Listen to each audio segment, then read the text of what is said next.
செம்மையா பயங்கரமா காத்தடிக்குது. அப்பா சாரல் கிளுகிளுன்னு இருக்குல்ல? ஆமா கிளுகிளுன்னு இருக்கு. விஷ சாரல மாதிரி அடிக்குது. விஷ காய்ச்சல் சொரம் வந்துட மாட்டிருக்கு. மூளைக்காய்ச்சல் வந்துடும். எனக்கு காது வலி தான் வரும் பாரு. சாரல் அடிச்சு காது வலி வரும். ஆமா காது வலி வரும். மருளியை புரிஞ்சு ஊத்த வேண்டிதான். மருளி இல்லை, மருந்து இருக்கு, மூக்கு மருந்து இருக்கு போடணும். ரொம்ப மாங்கொட்டை சப்பி கிடாச்சி வேற கையை பிசு பிசு. மாம்பழத்தை தின்னுட்டு கையை கழுவவே இல்லை. அப்படியே பில்லுல தொடச்சிட்டு தொலைச்சி கட்ட ஆரம்பிச்சிட்டு. அனைவருக்கும் வணக்கம் நண்பர்களே. எல்லாம் எப்படி இருக்கீங்க? எல்லாம் இருக்கீங்களா? நம்ம சொந்தங்கள்லாம் சாப்பிட்டாச்சா? என்ன சாப்பாடு இன்னைக்கு நம்ம வீட்டில்? எங்கள் வீட்டில் என்ன சாப்பாடுனா கத்திரிக்காய் புளிக்குழம்பு. நாங்கள் துளசி இது இதானே வீட்ல என்ன சாப்பாடு கமெண்ட்ல சொல்லுங்க. துளசி அறுத்துட்டு இருக்கோம். இது ஏற்கனவே நட்டு வச்ச கண்ணு.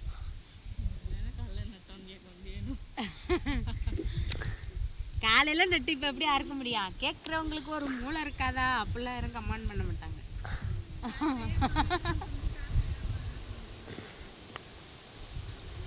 ஆமா நண்பர்களே, காலைல வேற கண்ணா நட்டோம். இது வந்து 2வது அறுப்பு. மொதல் அறுப்பு அறுத்தாச்சு. 2 தான். 3வது அறுப்பு. 3வது அறுப்பா? இந்த துளசி கட்டெல்லாம் கும்பகோணம் மார்க்கெட் போகுது நண்பர்களே. கும்பகோணம் மார்க்கெட் கட்டரும்புல வேற ஏதாவது உதறு கட்டரும்பு தானே இப்பல. அதுக்குன்னு அதே நம்பிட்டு இருக்காது. கீழே ஏதாவது கடக்கான் பாரு, துணி நல்லா உதவி தேழு பூரா இருக்கான்னு பாருங்க.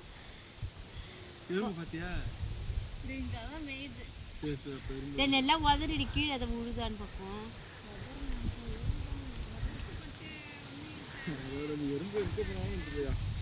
எங்க மெனமேனையே மேய்து கட்டரும்பு காடாச்சு தான். தசமாட்டம் அடிக்கும். அது சத்த 2 நிமிஷம்.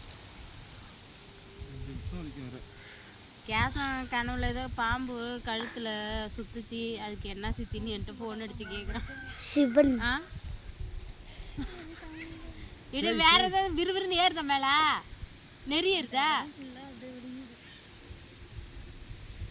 கட்டரும்பு பேச மாட்டோம் தான் வலிக்கும்.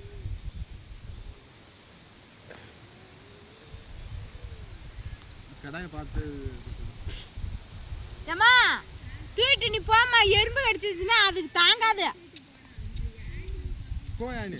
8 ஊருக்கு கேட்கும். அப்புறம் கத்துனா இரு இரு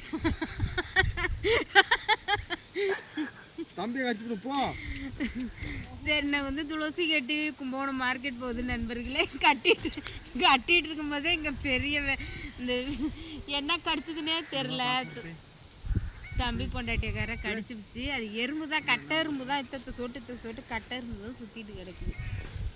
உட்காந்தானே இந்த கல்லு மாதிரி அதே இடத்துல என்ன இடத்துல வந்து பார்த்தா ஆமா அதுக்குதான் நான் 10 வீடு கேட்கறேன். வேற ஏதாவது எப்படிலாம் விவசாயிகள் கஷ்டப்படுறோம் பாருங்க. இது வந்து அலசி நறுக்கி கட்டி வைக்கவே நைட்டு 11 மணி ஆகிடும். அதுக்கப்புறம் விடியாக்கெல்லாம் கரெக்டாக 3 மணினா எடுத்துட்டு வண்டியிலே 2 வீலர்லேயே கும்பகோணம் போயிடுவான் என் தம்பி. சரி ஓகே நண்பர்களே, இந்த வீடியோ பிடிச்சிருந்தா லைக் பண்ணுங்கள், ஷேர் பண்ணுங்கள். மறக்காமல் இந்த கஷ்டப்படுற விவசாயிகளுக்கு சப்போர்ட் பண்ணுங்கள். Okay bye.